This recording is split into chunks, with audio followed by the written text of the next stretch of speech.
voy a ser honesto con vos. Hubo una época, poco después de que Valentina se fue de casa. Empecé a salir con Carmen, la maestra de Córdoba. La llamaba con frecuencia, planeábamos cenas, conversábamos por horas. La atención que le daba era completamente genuina, me gustaba mucho. Ella respondía con un entusiasmo que, sinceramente, me encantaba. Me hacía sentir vivo. Pero de repente, una presión extraña empezaba a crecer dentro de mí. Una sensación de que las cosas se ponían demasiado serias y yo, en ese momento, no estaba preparado para eso.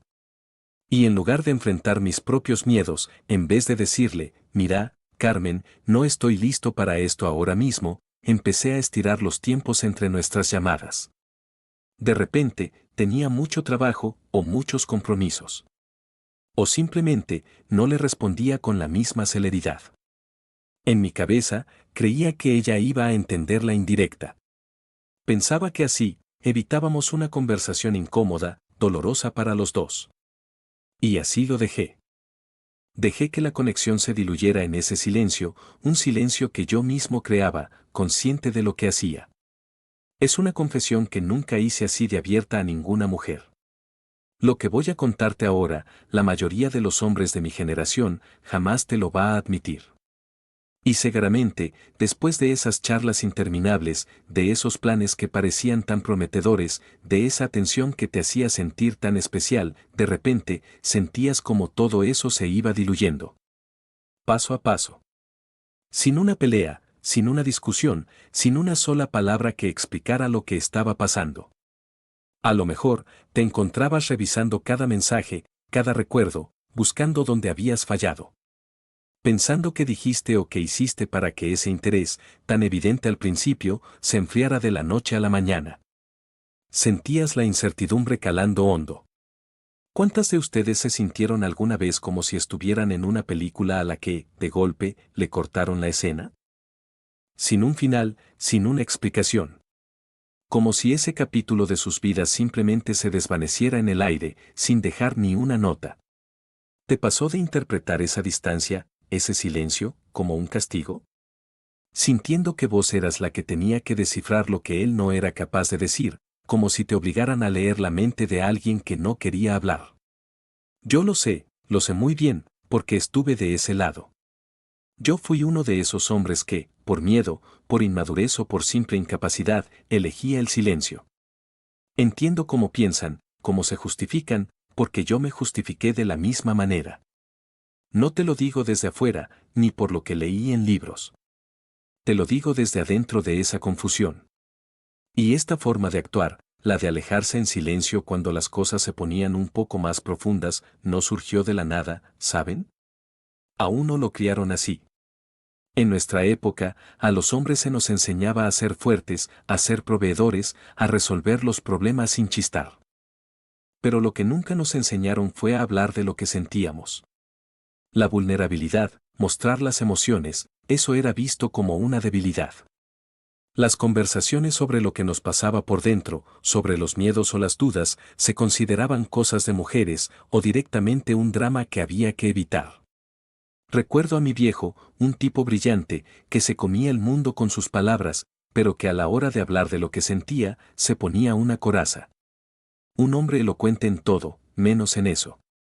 Y así crecimos muchos. Aprendimos a callar en vez de expresar. Entonces, cuando la relación empezaba a pedir algo más, a pedir intimidad emocional, compromiso, o a que uno hablara de lo que de verdad quería o no quería, nos encontrábamos sin las herramientas para hacerlo. No sabíamos cómo comunicar el miedo a comprometerse, la indecisión, o simplemente que uno no estaba listo para tanto. Y es por eso que cuando yo, o alguno como yo, se esfumaba en el silencio, no era un ataque personal contra ustedes. Era nuestra forma torpe, cobarde si quieren, de evitar una conversación difícil. Creíamos, equivocadamente, que ese silencio sería menos dañino que una verdad incómoda. Y por eso, cuando eso pasaba, tenía todo el sentido que ustedes interpretaran esa distancia como un rechazo, o que buscaran la culpa en sí mismas. Voy a serles honesto, el impulso inicial, ese entusiasmo con el que uno se acerca al principio, es muchas veces una mezcla de genuina atracción y la emoción de la conquista. Con Carmen, por ejemplo, cuando la llamaba, cuando planeábamos vernos, esa atención era sincera. Me sentía bien, me sentía, deseado, volviendo a sentir algo después de tanto tiempo. Pero en mi cabeza, si soy completamente franco, era más el placer del momento, la novedad, que una promesa de futuro firme. Ella, claro, interpretó esa intensidad como una señal clara de que yo buscaba algo serio y empezó a invertir sus propias emociones y expectativas. Y yo, sin darme cuenta del todo, estaba construyendo una expectativa que, en ese momento, no tenía la base para cumplir. Después de Valentina, hubo otra mujer con la que salí. Al principio, todo era risas, salidas, buena compañía. Podíamos pasar horas hablando de cine, de viajes, de cualquier cosa que no tocara lo profundo.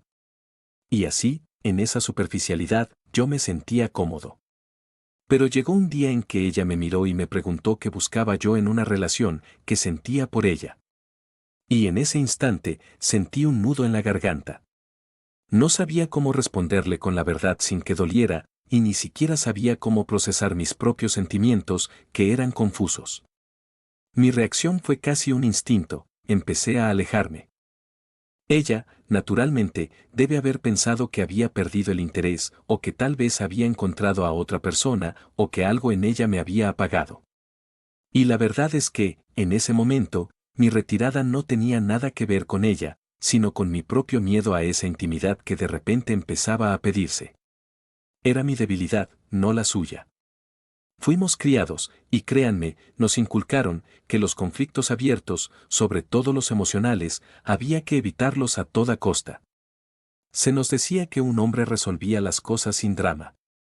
Y eso se nos grabó de tal manera que muchos, yo incluido, creímos que desaparecer era una forma rápida y sencilla de comunicar que uno ya no quería seguir o que no se sentía cómodo. Recuerdo pensar más de una vez, si dejo de llamarla, ella lo va a entender. Es mejor eso que decirle que no es ella, sino que soy yo, o que no estoy listo. Así la lastimo menos. Es una racionalización infantil, una excusa barata, lo sé ahora. Pero en ese momento, me parecía una solución. Incluso con Valentina, antes de que se fuera, dejaba temas importantes en el aire, esperando que mi silencio fuera suficiente para que ella entendiera. Y el resultado era que la mujer se sentía invisible y respetada. Sufría por la incertidumbre, por no tener un cierre, sintiendo que no valía ni siquiera una explicación, un adiós claro. Yo no pensaba en ese dolor. Pensaba en evitar mi propia incomodidad. Cuando un hombre de mi generación simplemente desaparece, y esto es muy importante que lo entiendan, rara vez es un juicio sobre el valor de la mujer, sobre lo que ella es o lo atractiva que puede ser. Casi siempre, y esto es doloroso de admitir, es una manifestación de nuestra propia incapacidad para manejar una situación emocionalmente compleja.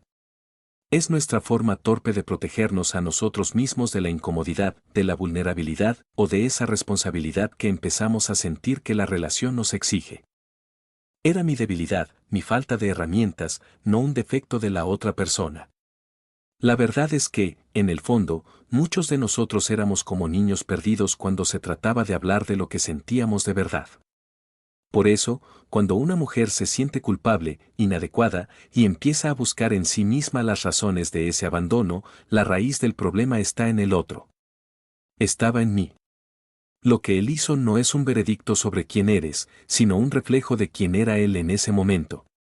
La verdad es que, durante mucho tiempo, creí que mi silencio, mi forma de desaparecer, era una especie de escudo.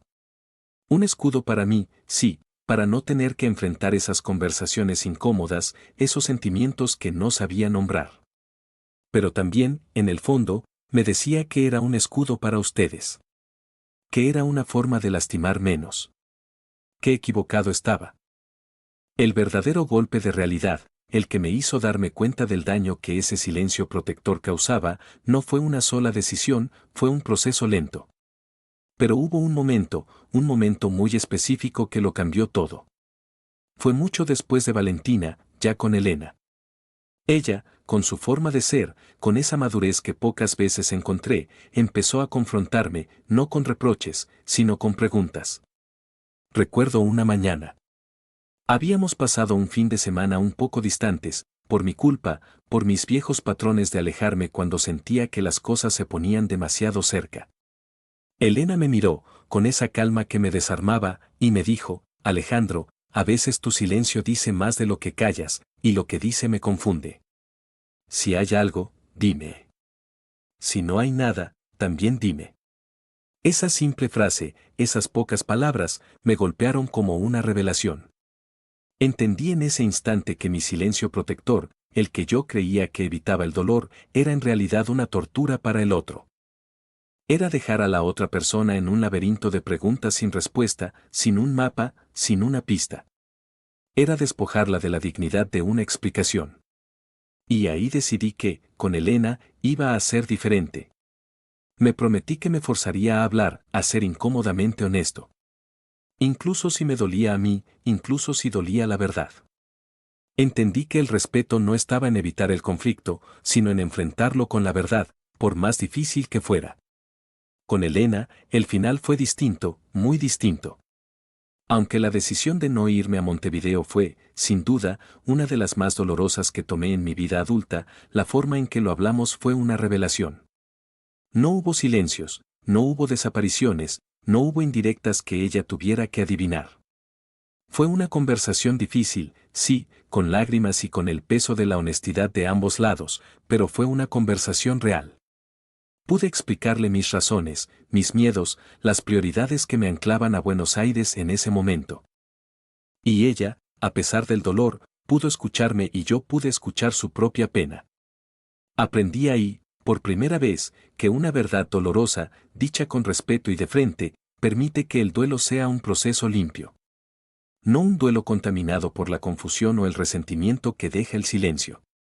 Esa fue mi verdadera validación. La de saber que, por fin, no había dejado un vacío de preguntas sin respuesta, un nudo en el alma de la otra persona. No se trata de evitar el dolor, porque el dolor es parte de la vida y de las separaciones. Se trata de cómo enfrentamos ese dolor, de si tenemos la decencia y la valentía de acompañarlo con la verdad. Quizás, después de escucharme hoy, puedan mirar hacia atrás y entender que ese silencio que tanto dolió no era un juicio sobre su valor, sobre su belleza o sobre lo que ustedes merecían. Era, casi siempre, el grito mudo de un hombre que no sabía cómo expresar su propia confusión, su propio miedo. Era nuestra incapacidad. Y entender esto, quizás, les permita soltar una carga que no les correspondía llevar.